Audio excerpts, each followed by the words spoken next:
Hello friends, I hope you're doing well. Lately, I've been feeling really inspired. I'm starting to notice the first sign of spring everywhere and I feel so ready to leave winter behind. To me, spring feels like the most feminine season. It mirrors our cycles, celebrates fertility and growth, and carries the warmth and softness we often associate with femininity.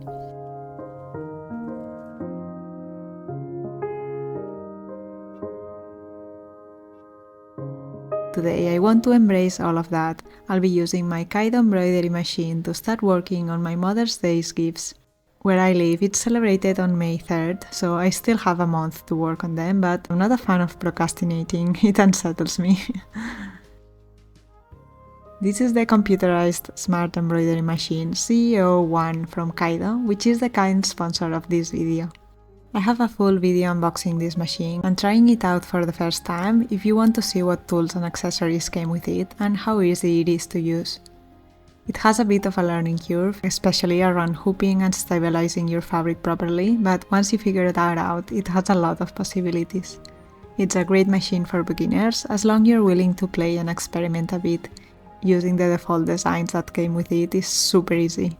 But making designs of your own will require some study and practice hours. If you are interested in this machine, I've left a discount for you in the description. I'm going to start with something easy for my moms. I want these gifts to say you are a queen instead of the sometimes sexist, you're a woman so here's an oven mitten for you. Oven mitts can be great gifts too, but you know what I mean. So I bought these gorgeous bathrobes for their little self-care moments, whether it's going to the gym, relaxing by the pool, or just having a quiet morning at home. They are already very soft and beautiful on their own, but I want to make them a bit more special by embroidering their first initial onto them.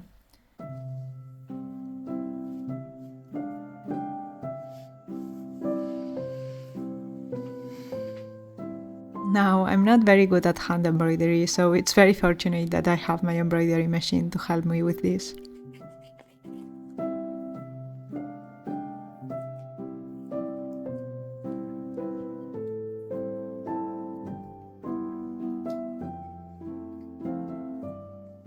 Here's the kind of style I'm inspired by, but I'm actually going to use the design templates that come with the machine. Let's see what I can find.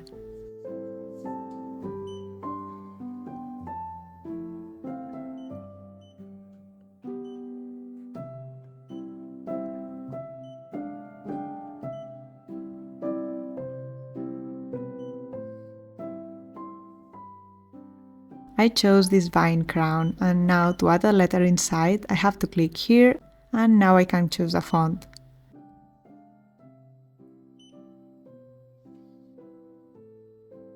This one looks so pretty, and since I made the circle bigger, the letter works perfectly on this size. So this is my final design, it was really easy. I'm going to make it in one color, I can set the color orders here. I'm going to use the same thread on top and in the bobbin. I like my design, so I'm going to save it just in case I need it again. And just like that, it's ready to embroider. But first, let's get the fabric into the hoop. The machine comes with two hoop sizes. I'm going to use the small one for this. I have pre-washed the bathrobes just in case so the design doesn't shrink after the first wash. I've marked where I want the embroidery to be, and I'm going to hoop it with a stabilizer on the bottom and on top of the bathrobe. This one is a water-soluble stabilizer. Sometimes you just need to add it in one side, but with towels it's recommended to stabilize both sides.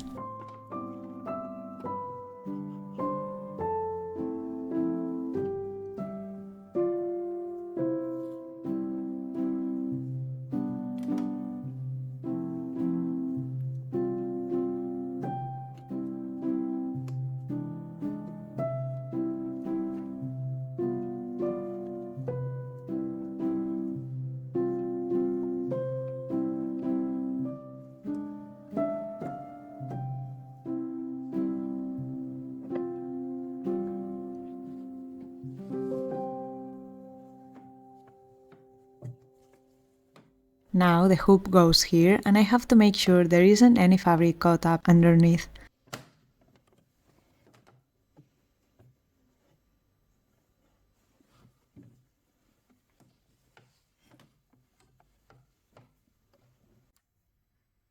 Since I've marked where I want it, I'm going to match the center here. Then I make a test round to ensure that the needle has a clear path and does not hit the hoop. It's all set up now, so I'm going to click Start.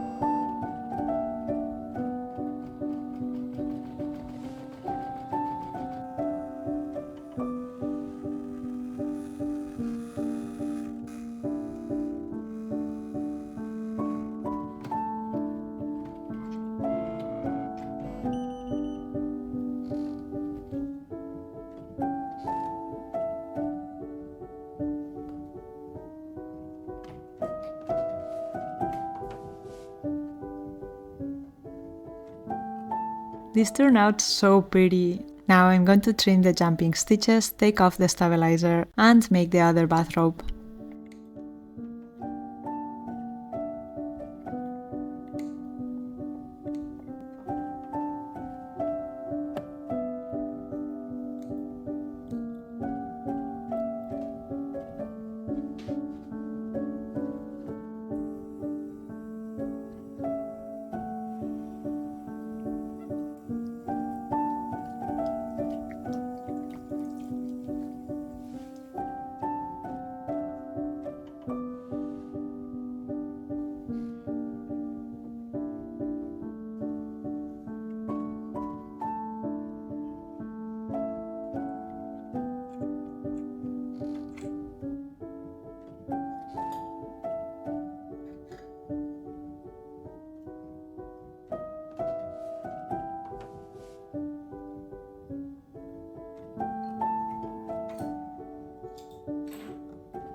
These turned out so nice and elegant, I really hope they like them. Let's ask for a second opinion. What do you think, Momo? Not impressed? Even bored? Wow, you're tough. Now I'm going to start working on my mother-in-law's gift. This year we welcomed a new nephew into the family, so she became a grandmother for the second time, and she's the most devoted grandmother. The children absolutely adore her. I wrote to my sister-in-law and asked if she could send me some of the baby bodysuit the children have already outgrown, because I'd love to reuse the fabric. I want to try making one of those sweatshirts with appliqué letters, where each letter is made from a different fabric. You've probably seen them before with Mom written across the chest, but instead of Mom, I'm going to write grandmother in Basque, Amona, which is what the children call her. This is actually my first time trying appliqué, so we'll see how it goes. Hopefully I don't ruin the clothes in the process. I chose this body with little stars and I'm going to combine it with one of the plain blue bodies. This process can't be made with one of the machine's pre-designed templates, but you can download an appliqué template or create your own. We made our design with Inkscape, which is a free software that we also use for our laser craft projects.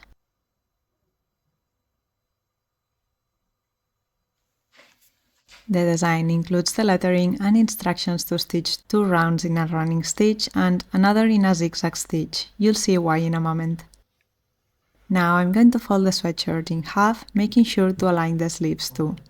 And I'm going to mark the center. Then I'm going to mark where I want the letters to start, which is at 7 to 8 centimeters from the neck, or 3 inches. Marking this will help me later to make sure the hoop is right in the middle. To mark it in the back, I'm provisionally adding these pins, so I know where the stabilizer goes. It would be best to spray glue on this, but I don't have any, so I'm just going to tape it in place so it holds place until I add the hoop. This is the water-soluble stabilizer again, but you can use the one you cut or rip off. I'm using this one because it's the one I already have from previous projects.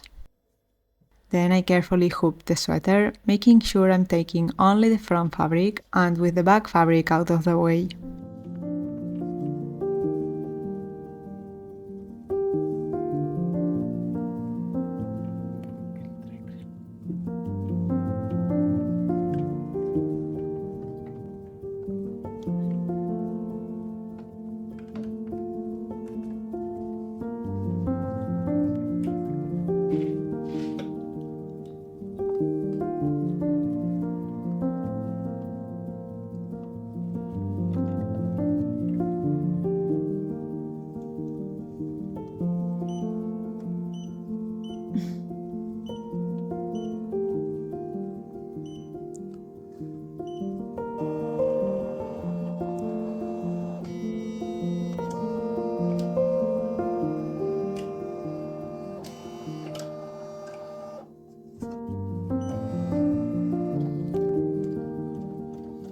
Now the machine does all the work, but I'm going to stay and watch just in case the sweatshirt moves into the loop.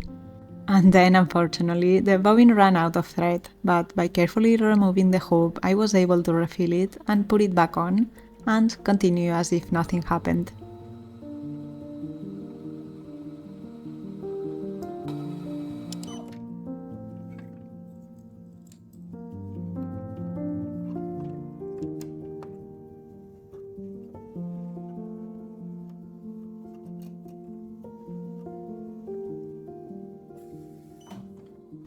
Nice!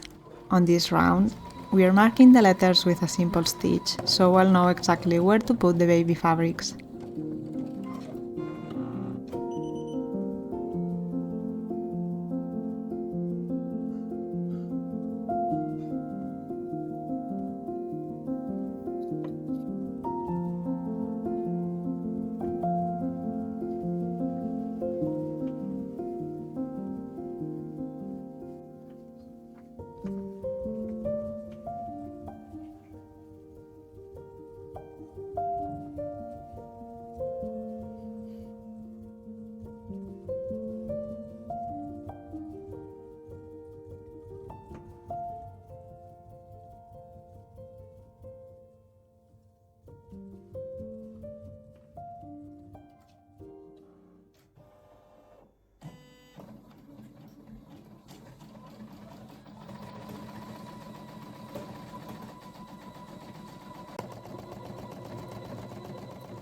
Ah, this is so pretty already! Now I'm going to carefully take the hoop off, minding that the fabric doesn't have to move, not even a millimeter.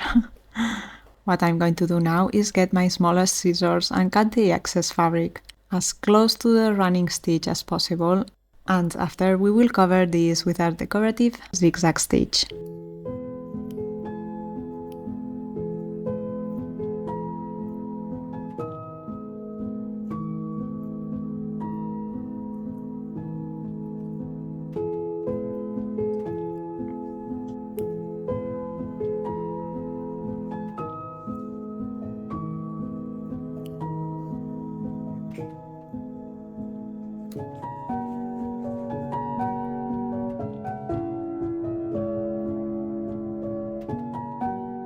This took some time. Maybe it was the most time-consuming step of this project, but I believe this looks good enough, so I'm going to hoop it again and click play so I can finish it off with a zigzag stitch.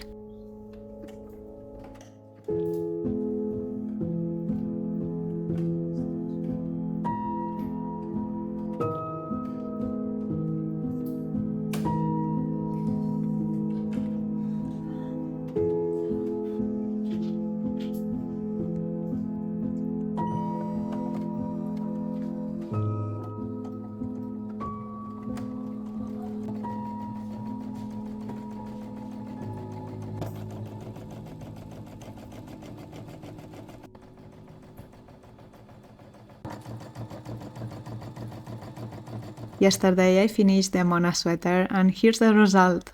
I'm really happy with how it turned out. It feels so special knowing that each letter is made from the baby's old clothes. It's like carrying little pieces of those early memories into something she can wear and keep for a long time. I didn't end up using all the baby clothes though, and I didn't want those sweet little fabrics to just sit in a drawer, so I thought it would be nice to use the leftovers to make those cute framed pieces with fabric backing. I think they make such lovely home decorations, and it's a really nice way to preserve those baby clothes that hold so many memories but are impossible to keep forever. This should be easy, but you never know.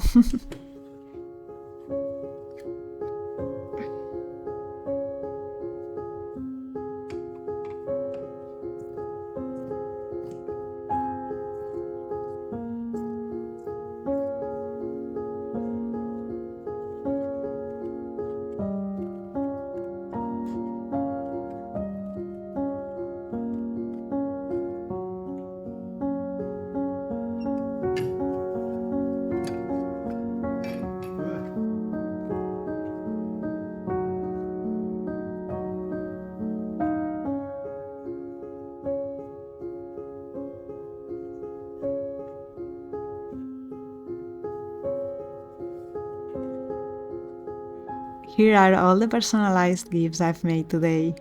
I've had a lot of fun and I love how they turn out. It would be easier to just buy something and wrap it, but when you make it personalized, you're kind of forced to think about the person the whole time, even if you don't make the gift from scratch. Making these personal changes show that you care. I hope you enjoyed this creative day with me, and I will see you in my next video. Adeu!